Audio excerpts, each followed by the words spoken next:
Hi, my name is Patrick Gutierrez, and I'm the GIS analyst and hydrologic tech with the Hermit's Peak Watershed Alliance. Let's talk about watersheds. Together, we will discover what they are, why they are so important for our communities, and how we can care for our watersheds to ensure clean, cold, and abundant water for generations to come. First, what is a watershed? It's an area of land that drains all the rainfall and snowmelt to a common body of water, like a stream, lake, reservoir, wetland, or even the mouth of a bay. Watersheds can be as small as a footprint in the sand or large enough to span states and even countries.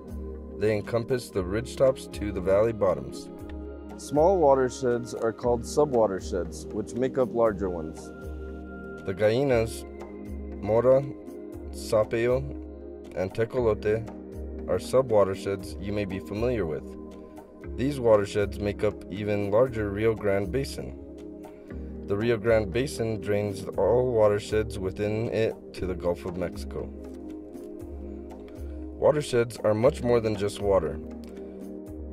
Soil, air, plants, animals, insects, and people are all very important parts of watersheds. In northeastern New Mexico, a healthy watershed connects upland forests to lowland valleys and many different ecosystems in between. Water in our watershed originates high in the Sangre de Cristo Mountains as precipitation in the form of rain and snow. Then it's combined with all the water collected further downhill.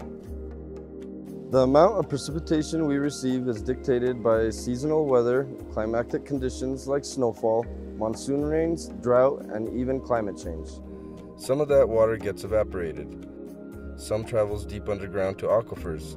Some gets used by plants and wildlife. And some travels over the surface or ground to eventually meet bodies of water and eventually our faucets.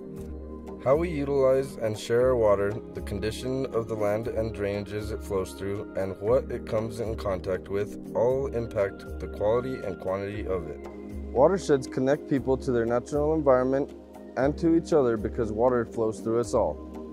Watersheds provide many valuable resources to our communities in northeastern New Mexico. Streams, forests, prairies, and wildlife that inhabit each of these spaces has supported people in the region for thousands of years. Even today, we can rely on clean, cold water for drinking, aquatic life, recreation, and watering our livestock and crops. Our forests provide habitat for wildlife, fuel to keep our homes warm, and edible and medicinal plants. Our valleys and prairies cultivate food, forage for our livestock, as well as vast, beautiful spaces for us to enjoy. With our use of these resources, it's easy to see how humans have a major impact on our watersheds. Contributing to the health and resilience of our watersheds is an easy thing to do. First, familiarize yourself with your watershed. Where does it begin and end? What ecosystems does it support? What are the major rivers or streams?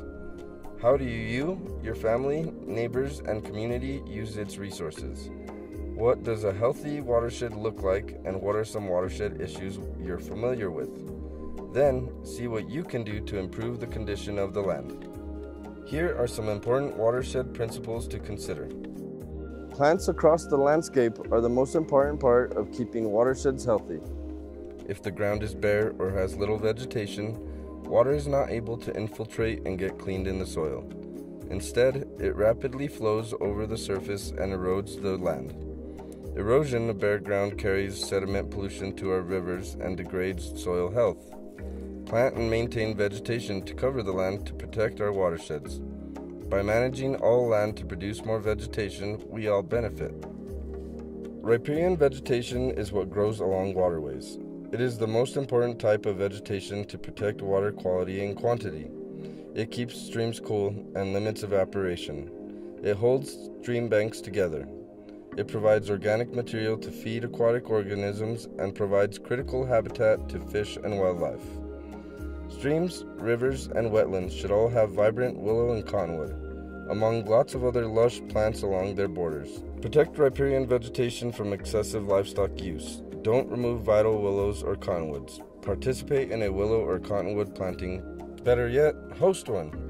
Rivers and their floodplains need to be able to change and function in their own way. Each river and its floodplain is a unique and capable of maximizing high quality and abundant quantity of water if allowed to do their work unimpeded. Floodplains protect downstream areas from floods, and they store lots of floodwater that is important to recharge river flow and groundwater. Human infrastructure like roads, buildings, or farm fields should all be placed well away from rivers and their critical floodplains. Let rivers do the work and only change them if you have a 404 permit and have consulted experts to do the right thing. Beavers are the real workhorses of healthy rivers and watersheds. If an area has beaver, you know it's healthy. Beavers slow down water flow through their ponds to help raise the nearby water table. That water is slowly released to keep river flow more consistent during drought. Their ponds help mitigate floods, capturing floodwaters and releasing them over time. Beaver ponds cool and clean the water. Beaver restore health to rivers and wetlands at a much cheaper cost than man-made river restoration. There are many ways we can live together with beavers so they can help us.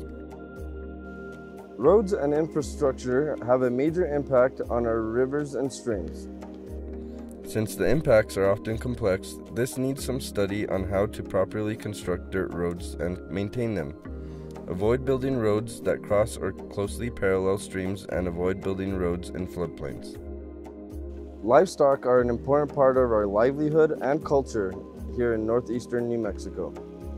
Careful livestock management, especially in riparian areas, is critical to keep our watersheds healthy. If done right, it can even improve your bottom line. Consult experts to learn about different grazing techniques that support healthy watersheds. Limit livestock access to streams and avoid grazing in riparian areas during the growing season. Get to know your watersheds. Help community groups and your neighbors in tackling watershed health issues. Participate in river cleanup or engage with a local watershed stewardship group like the Hermit's Peak Watershed Alliance. We're always looking for new community members. If you'd like to join us to ensure clean, cold, and abundant water for us all, visit our website at www.hermitspeakwatersheds.org. Here you can sign up to volunteer, become a member, or donate toward our restoration efforts. Thanks for listening, learning, and taking some action to help our watersheds. Hope to see you on the river.